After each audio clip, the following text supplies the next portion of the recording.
આકાશવાણી ભુજ સમાચાર આશુતોષ અંતાણી વાંચે છે. નમસ્કાર. ગુજરાત વડી અદાલતના નિર્દેશ અનુસાર રાજ્ય સરકારે ગેમ ઝોન અને એમ્યુઝમેન્ટ પાર્કને લગતા નવા આદર્શ નિયમો વડી અદાલત સમક્ષ મૂક્યા છે. રાજકોટ ટીઆરપી ગેમ ઝોન અગ્નિકાંડ પછી ગુજરાત હાઈકોર્ટ સમક્ષ હાથ ધરાયેલી સુઓમોટો અરજી પર ગઈકાલે વધુ સુનાવણી હાથ ધરવામાં આવી હતી. ગુજરાત હાઈકોર્ટે રાજ્ય સરકારને રાજકોટની ઘટના બાદ ગેમ ઝોન અને એમ્યુઝમેન્ટ પાર્કને લગતા નવા મોડેલ નિયમો બનાવવા કહ્યું હતું. જોકે વડી અદાલતે સરકારને આ નવા નિયમો નોટિફાઈડ કરવાનો નિર્દેશ આપ્યો છે. આ નિયમો દ્વારા જાહેર એમ્યુઝમેન્ટ પાર્કને લાયસન્સ આપવાની અને નિયમનની કામગીરી કરાશે, તેમજ તેનું નિયમિત ચેકિંગ પણ કરવામાં આવશે. ઉપરાંત રાઇડ ઇન્સ્ટોલેશન લાયસન્સ, જુદી જુદી ગેમના પણ નિયમો બનાવવામાં આવ્યા છે. રાઇડ્સ અને મેળાના વીમા લેવા ફરજિયાત કરાયા છે. ક્વોલિફાઈડ લોકો આ ગેમ્સનું ઇન્સ્પેક્શન કરશે, જેનો રિપોર્ટ શહેરોમાં પોલીસ કમિશનરની આગેવાની ધરાવતી કમિટી અને જિલ્લાઓમાં જિલ્લા ન્યાયાધીશની અધ્યક્ષતાવાળી સમિતિ સમક્ષ મૂકવામાં આવશે. રાજ્યમાં ગઈકાલે લોકોમાં સાયબર ક્રાઇમ અંગેની જાગૃતતા લાવવાના ઉદ્દેશ્યથી અનેક જિલ્લાઓમાં પત્રકાર પરિષદોનું આયોજન કરવામાં આવ્યું. ગાંધીનગર ખાતે યોજાયેલી પત્રકાર પરિષદમાં જિલ્લા પોલીસ વડાએ સાયબર ક્રાઇમનો ભોગ બનનારી વ્યક્તિને ટોલ ફ્રી નંબર 1930 પર તુરંત સંપર્ક કરવા જણાવ્યું.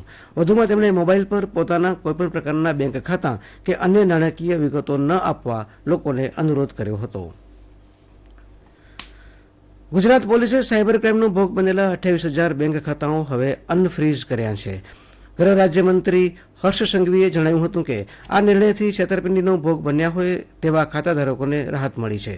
પોલીસે બેંક ખાતા ફ્રીઝ કરવા અંગેની તેમની નીતિમાં પણ સુધારો કર્યો છે. વધુમાં ગૃહ રાજ્યમંત્રીએ જણાવ્યું કે વર્ષ 2024માં રિફંડ કરાયેલી રકમની ટકાવારી 46.42% છે, જે 2023માં માત્ર 17.93% હતી. તારીખ 30 જૂન 2024 સુધી હોલ્ડ પર રાખવામાં આવેલી કુલ રકમ અંદાજે 115 કરોડ રૂપિયા છે અને વર્ષ 2024 માટે રિફંડ કરાયેલી રકમ અંદાજે 53 કરોડ છે.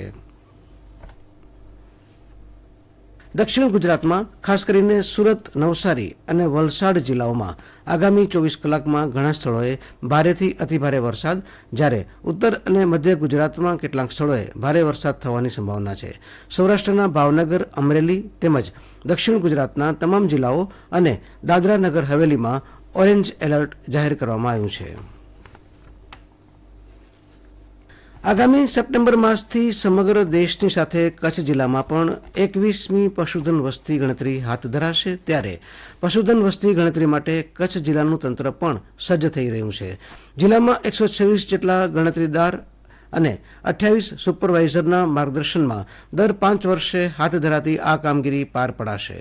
રાષ્ટ્રવ્યાપી આ પશુધન વસ્તી ગણતરી સપ્ટેમ્બરથી ડિસેમ્બર માસ સુધી ચાલશે.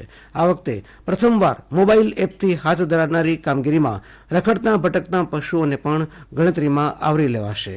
અત્રે ઉલ્લેખનીય છે કે છેલ્લી પશુધન વસ્તી ગણતરીમાં કચ્છ જિલ્લામાં 23.79 લાખ પશુધન નોંધાયું હતું.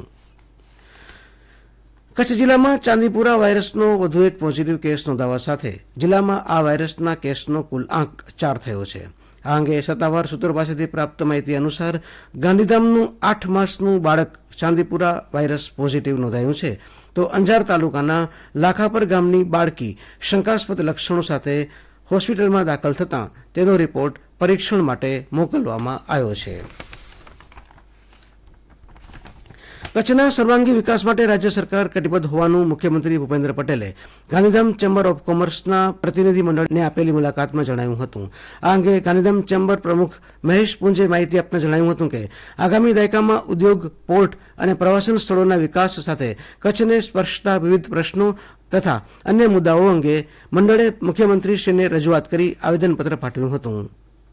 જિલ્લા મથક ભુજને રાષ્ટ્રીય રાજધાની દિલ્હીથી જોડતી અદ્યતન કોચ સાથેની ટ્રેનને ગઈકાલે ભુજ અને ગાંધીધામ રેલવે સ્ટેશનેથી ધારાસભ્યો તેમજ અન્ય રાજકીય સામાજિક અગ્રણીઓ તેમજ રેલવેના અધિકારી કર્મચારીઓની ઉપસ્થિતિમાં પ્રસ્થાન કરાવાયું હતું. પ્રવાસી ભારત અને શ્રીલંકા વચ્ચે કોલંબો ખાતે રમાયેલી શ્રેણીની પ્રથમ એક દિવસીય આંતરરાષ્ટ્રીય ક્રિકેટ મેચ ટાઈ થઈ હતી. શ્રીલંકાના 8 વિકેટના ભોગે 230 રન સામે ભારતની ટીમ 230 રનમાં ઓલ આઉટ થઈ હતી. આ સાથે આ સમાચાર બુલેટિન પૂરું થયું. નમસ્કાર.